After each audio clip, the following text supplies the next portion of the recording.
श्रीमती ममता जी जैन, श्री प्रशांत जी जैन, श्रीमती दिव्या जैन, पारस जैन, श्री भरत जैन, श्रीमती सौम्या जैन एवं समस्त परिवार, मुंबई।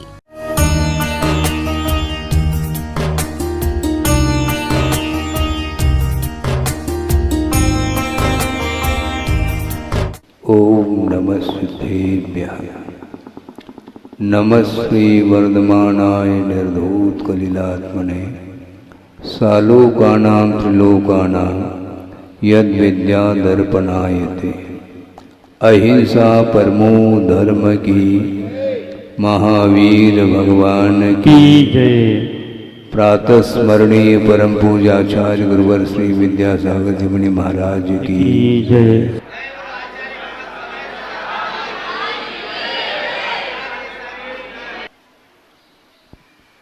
एक श्लोक आगम में पढ़ने को मिलता है, शायद आपने भी पढ़ा हो, नहीं भी पढ़ा हो तो भी वह श्लोक बहुत प्रासंगिक है। उसको प्रासंगिकता देते हुए कुछ विषय आपके सामने रखा जा रहा है। पाषाणेषु यथा हेम, पाषाणेषु यथा हेम, दुग्ध मध्ये यथा घृतम, तिल मध्ये यथा तैलम, देह मध्ये तथा शिवः। ये पंक्ति जिसमें यह भाव स्पष्ट किया है आगमकारों ने, पाषाणेषु यथा हेम। जिस प्रकार पाषाण में स्वर्ण पाया जाता है, हेम का अर्थ स्वर्ण होता है। दुग्ध मध्ये यथा घृतम, जिस प्रकार दूध में घृत पाया जाता है। तिल मध्ये यथा तैलम, तिल में तेल पाया जाता है। उसी प्रकार देह मध्य तथा शिवः अर्थात आत्म तत्व है। सोचो विचार करो, पाषाण खंड है और उसमें स्वर्ण है। उस पाषाण के साथ स्वर्ण का संबंध प्राकृतिक रूप से संबंध है। किसी ने उस पाषाण में स्वर्ण डाला नहीं, किंतु उस पाषाण के साथ स्वर्ण का प्राकृतिक संबंध है।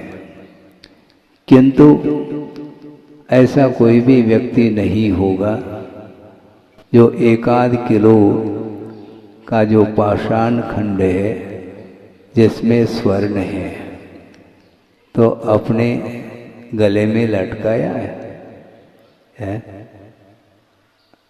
क्योंकि स्वर्ण सबको प्रिय होता है, कीमती वस्तु होती है।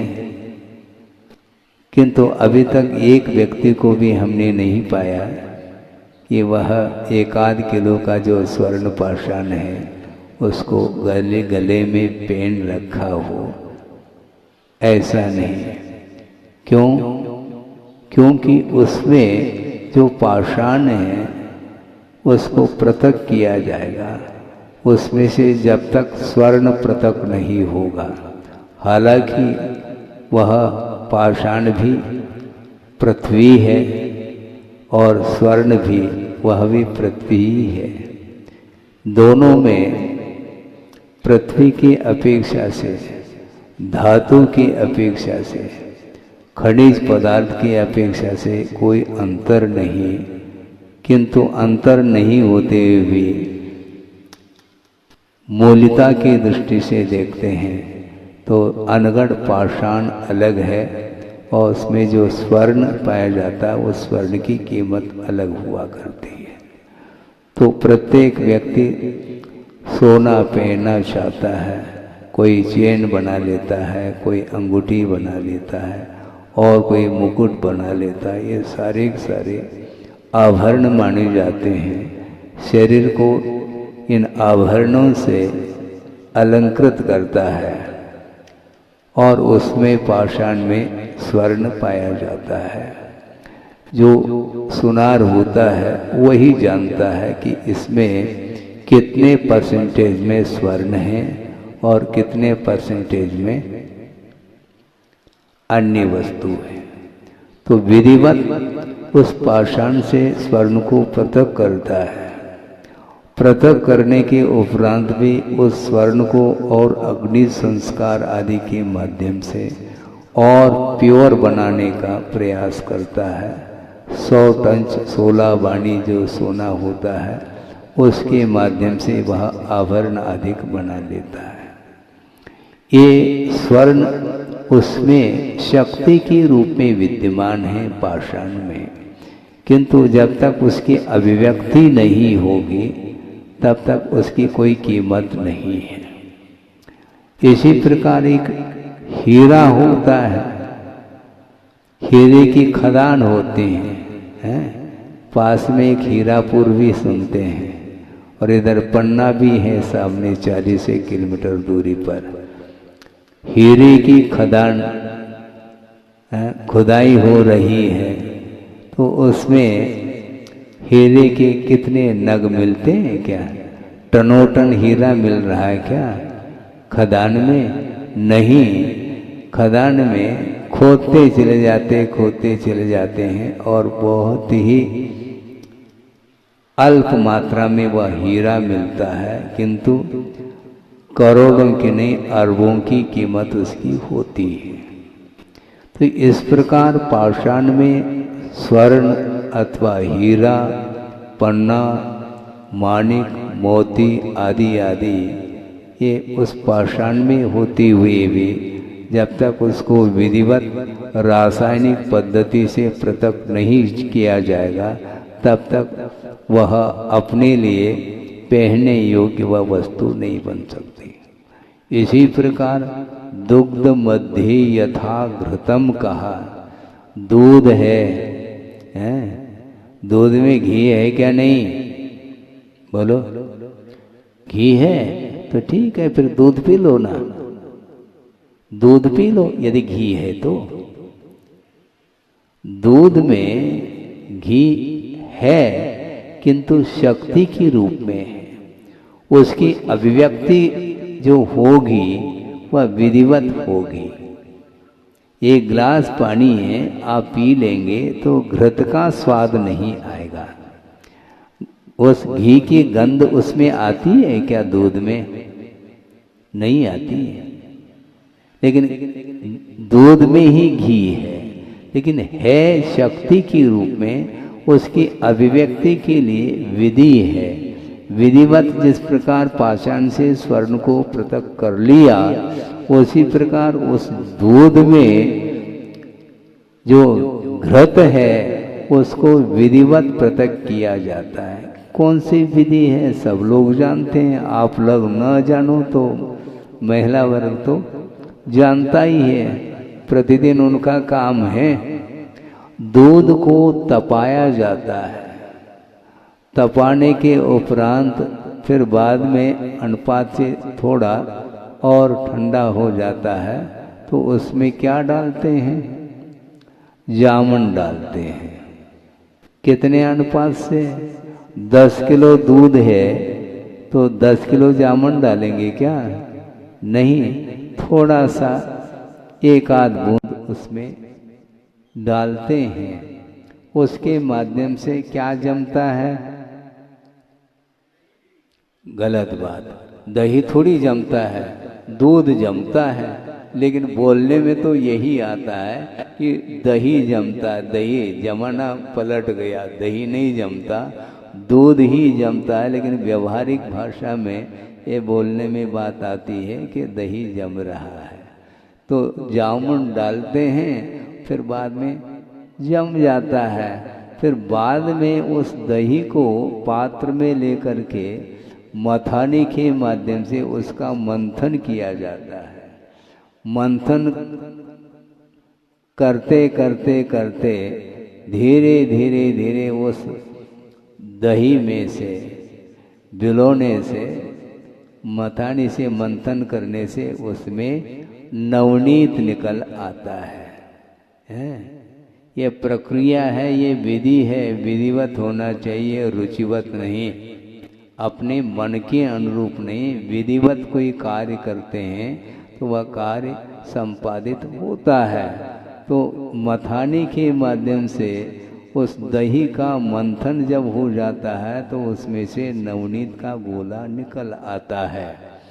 लेकिन ये ध्यान रखो, कभी आपने उस नवनीत के माध्यम से आरती उतारी है?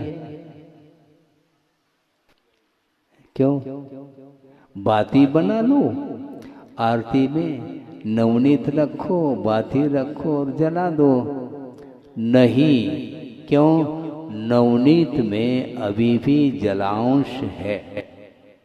जब तक वह अग्नि संस्कार के माध्यम से नवनीत में से जलांश जल करके समाप्त नहीं होगा, तब तक वह घृत के रूप में परिवर्तित नहीं हो सकता।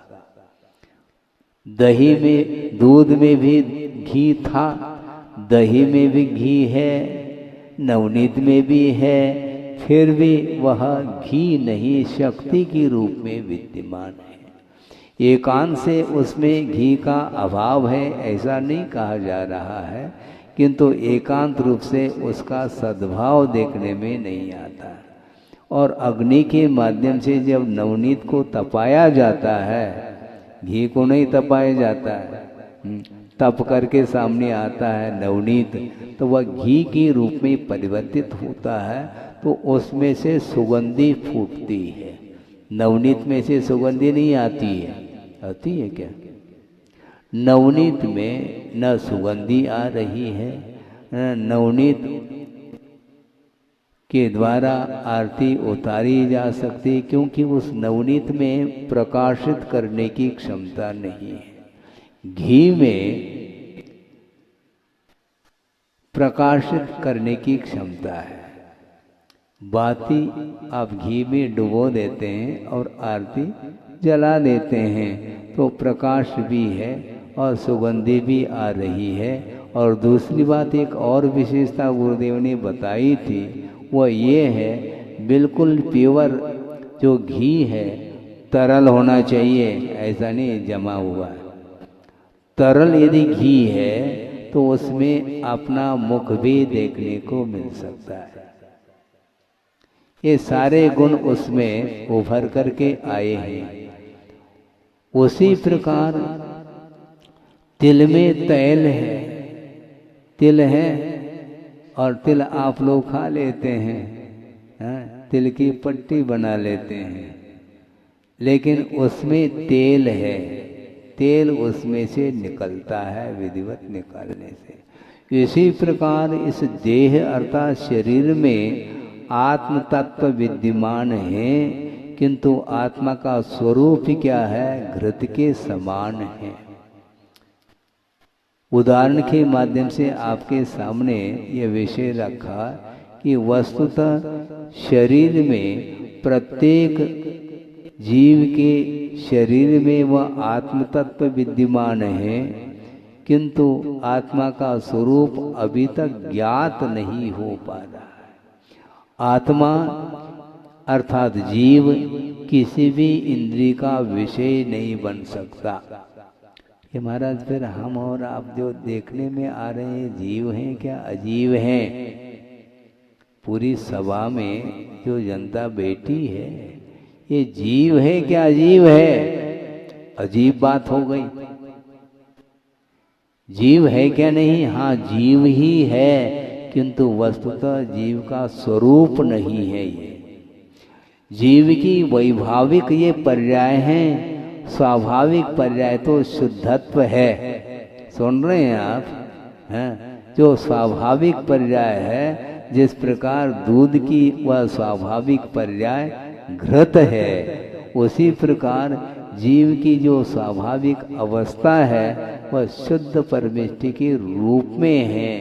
तो सभा में जितने भी लोग बैठे हैं वे जीव तो है, किंतु जीव का वह स्वाभाविक रूप नहीं है।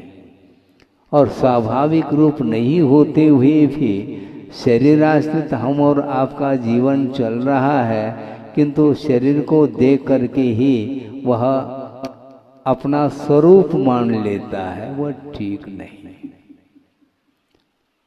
वह ठीक नहीं, क्योंकि शरीर नश्वर है, शरीर पौद्गलिक है, शरीर रूप रस गंध वर्णात्मक है, जबकि वह शुद्ध परमात्मा तत्व न किसी भी इंद्रिय का विषय नहीं बनता, किसी भी इंद्रिय का विषय बन नहीं सकता। आत्मा का जो स्वरूप है वह स्पर्शनेन्द्रिय के द्वारा भी पकड़ में नहीं आता स्वरूप।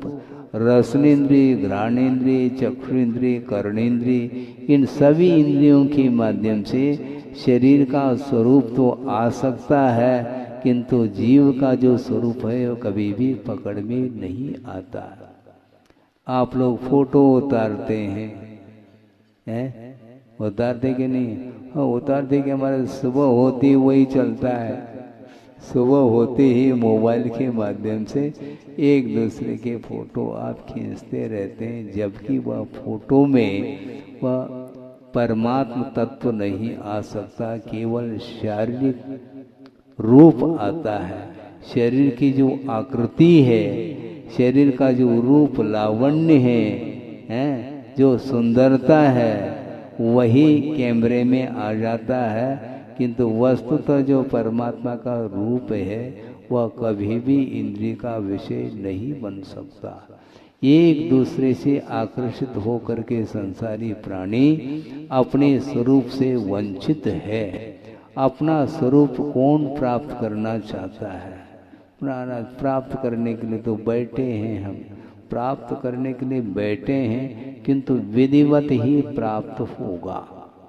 हाँ, जब तक ये भेद विज्ञान नहीं होगा कि शरीर और आत्म तत्व में भेद भिन्नता है, या जब तक भली भांति आपको जानकारी प्राप्त नहीं होगी, तब तक आप शरीर को ही अपना मान करके चलते हैं।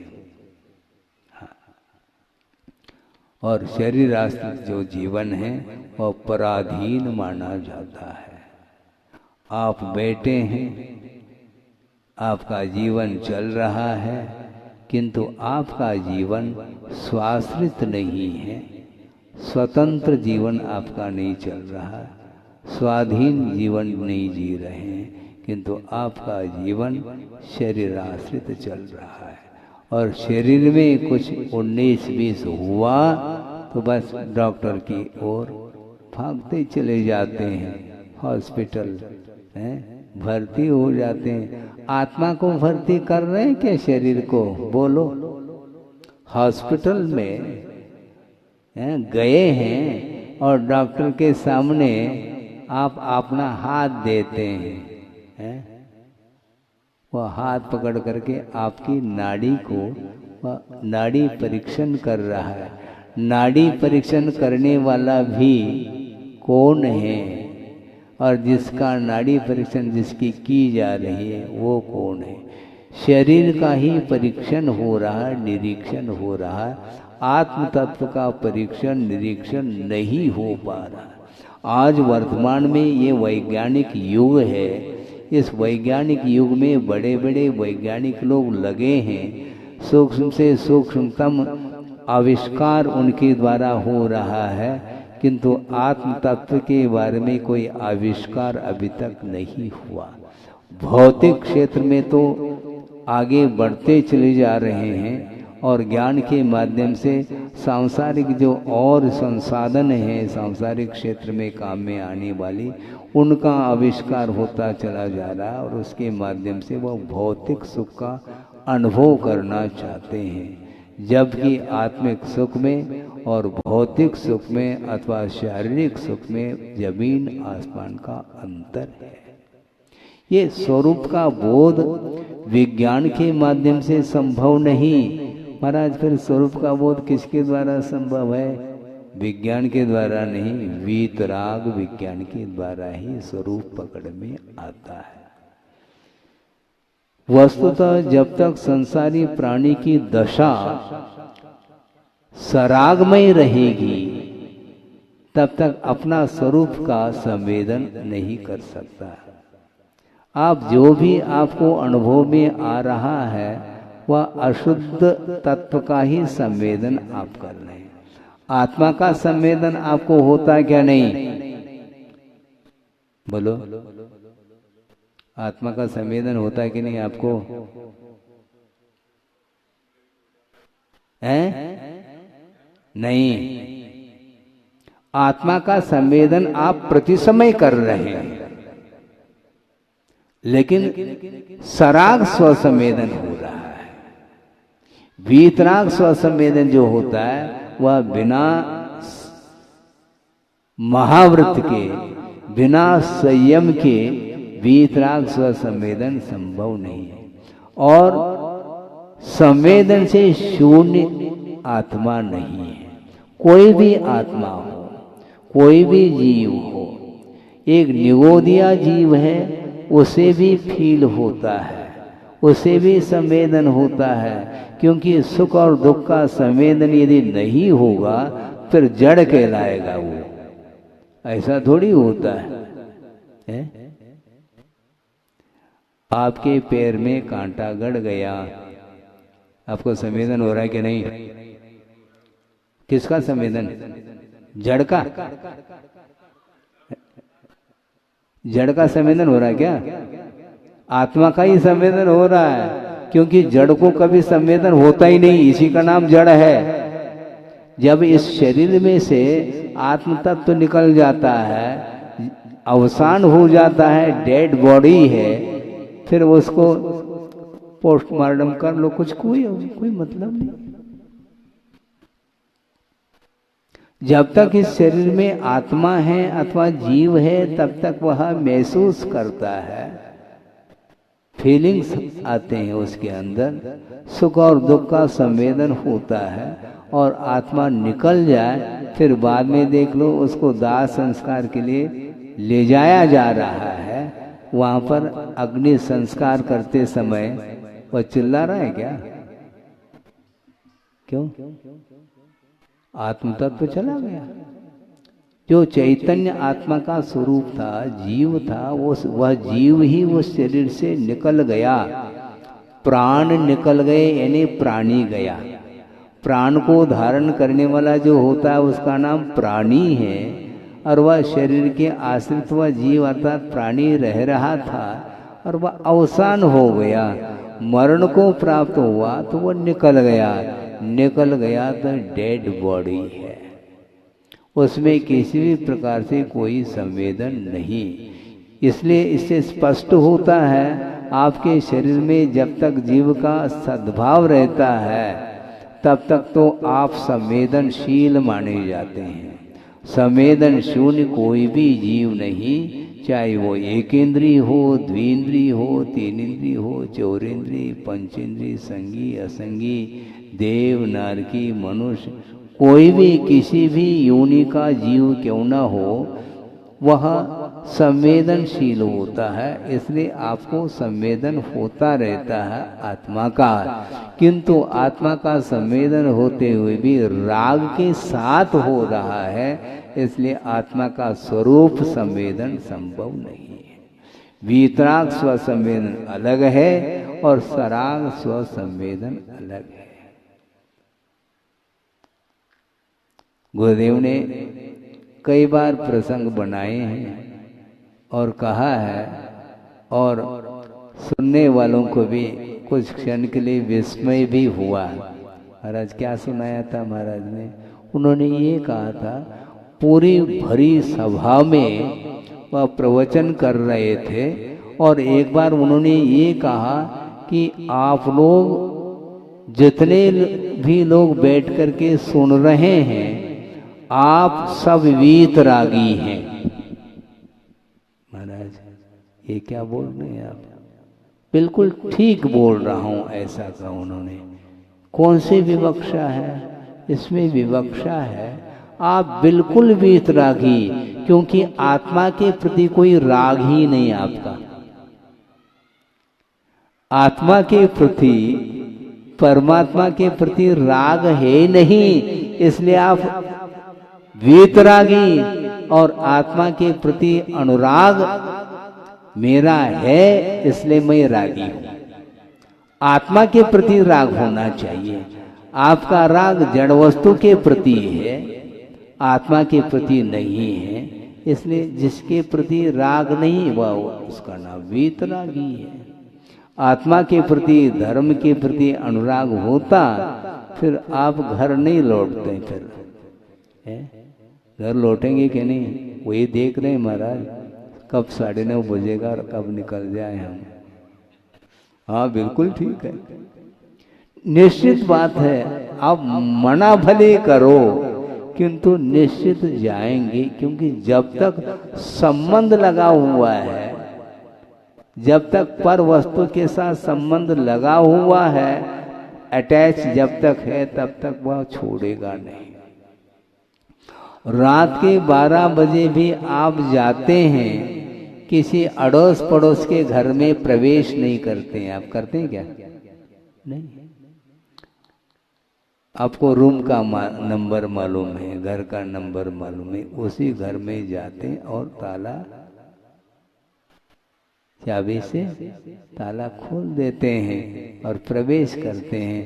क्या मानते हैं उस घर को? अपना मानते हैं क्या? नहीं मानते हैं। तो पर वस्तु के साथ संबंध रखने वाला व्यक्ति वह कैसा वीतरागता का अनुभव कर सकता है? संभव नहीं है। और बहुत सारे परिवार के लोग हैं अड़ोस पड़ोस में, उनके साथ आपका कोई सरोकार नहीं, कोई संबंध नहीं। यदि है भी तो बहुत व्यावहारिक औपचारिक संबंध हैं, किंतु अपने परिवार के प्रति औपचारिकता नहीं। अन्यथा न ले, किसी एक व्यक्ति को लेकर के ये विषय नहीं रखा जा रहा, किंतु यथार्थता ये जो आगमकार कह रहे हैं उसको आपके सामने रखा जा रहा है। मान लो आपका बेटा कहाँ पर सर्विस कर रहा है? अमेरिका में सर्विस कर रहा है। और मान लो वहां पर उसे लड़का हो गया, अब शोर किसको लगेगा? पिताजी यहाँ पर है भारत में और अमेरिका में बेटा है, वहाँ पर लड़का हो गया, मान लो लाला हो गया, समाचार आते ही इनको करंट लग जाता है। शोर और गमी होती है तो सूतक हजारों किलोमीटर वह दूरी पर है, इसके उपरांत भी आपको ही शोर क्यों लग रहा है? आपको ही सूतक क्यों लग रहा है? क्योंकि उसके साथ हमारा अटैचमेंट है, संबंध स्थापित हमने किया है। इसी का नाम राग का संबंध माना जाता है। ये चलेगा, किंतु एक श्रवण है, उसके लिए शोर सूतक संभव नहीं।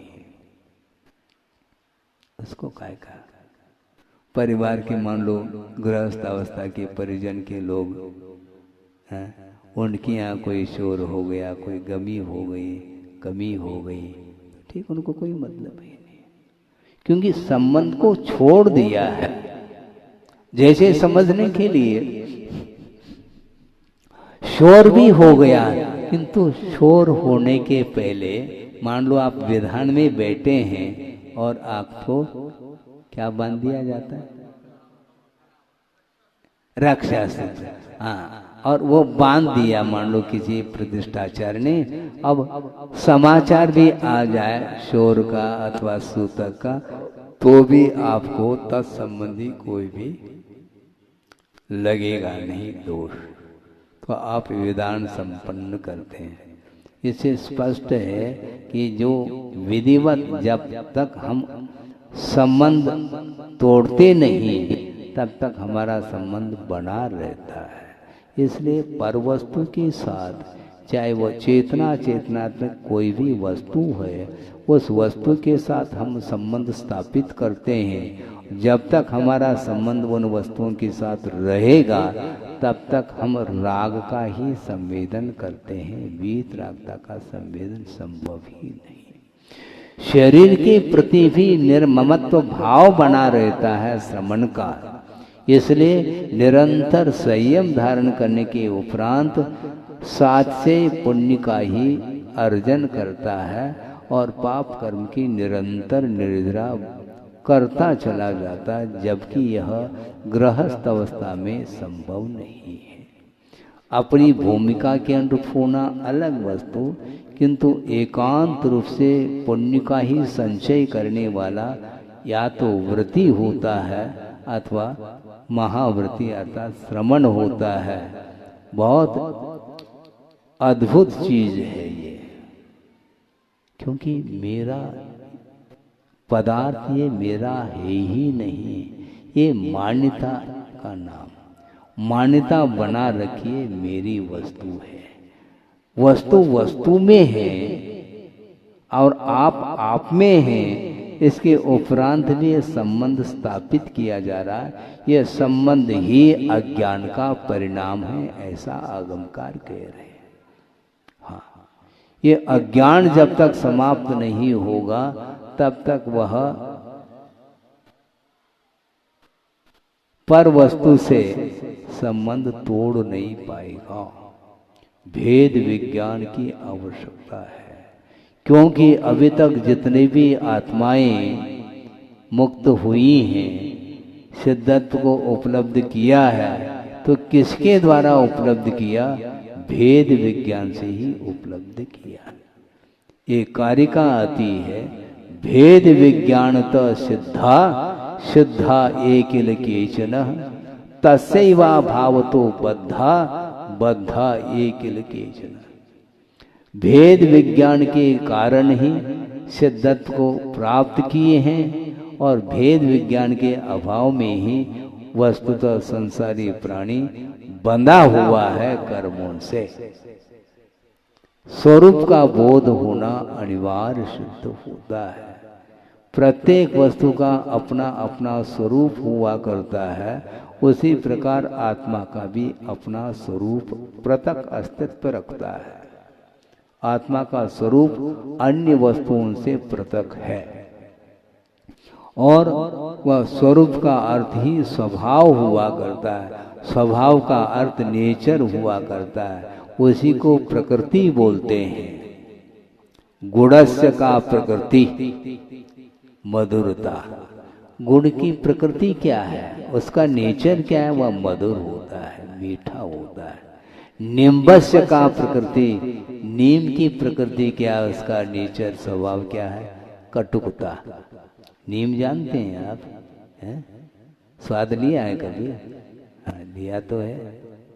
कभी बुखार आ जाता है, मान लो खून में विकृति आती है, उस समय डॉक्टरों के माध्यम से अथवा वैद्यों के माध्यम से यह ज्ञात हो जाता है कि खून विकृत हो चुका है। उसको शुद्ध करने के लिए नीम का सेवन करो, ऐसा बोलते हैं। तो नीम का सेवन करते समय आपको कैसा लगता है? नीम है? कड़वा लगता है।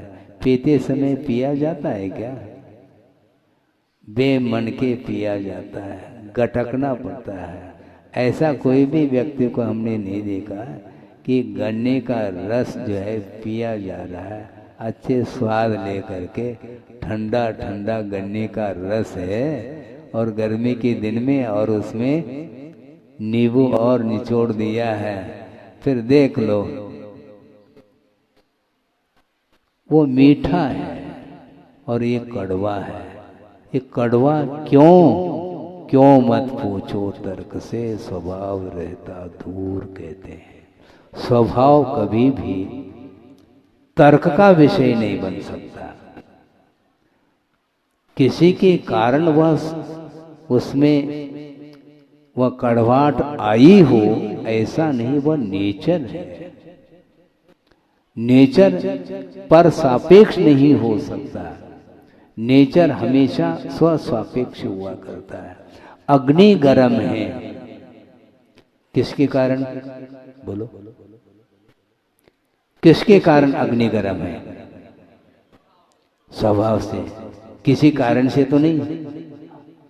इसी को बोलते हैं प्रकृति, इसी को नेचर बोलते हैं, स्वभाव बोलते हैं। जल का स्वभाव क्या है? शीतलता है। अग्नि का स्वभाव उष्णता। ये जिस प्रकार ये स्वभाव है, उसी प्रकार आत्मा का स्वभाव क्या है?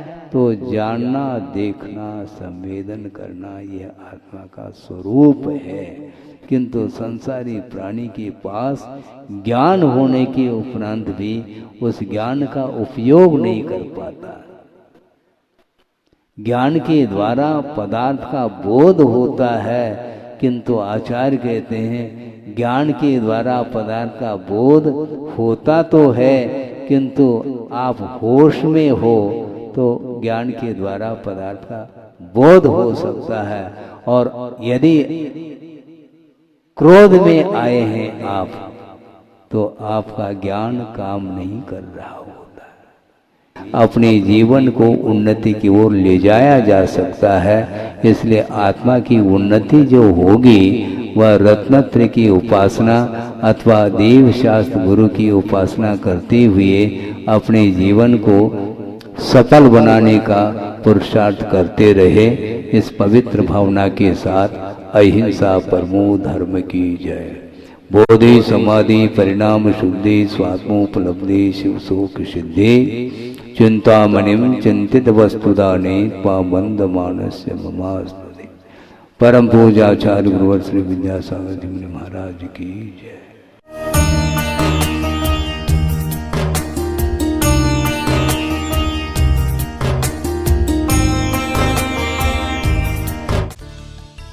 इस कार्यक्रम के पुण्यार्चक थे श्री राजेंद्र प्रसाद जी जैन, श्रीमती ममता जी जैन, श्री प्रशांत जी जैन, श्रीमती दिव्या जैन, पारस जैन, श्री भरत जैन, श्रीमती सौम्या जैन एवं समस्त परिवार।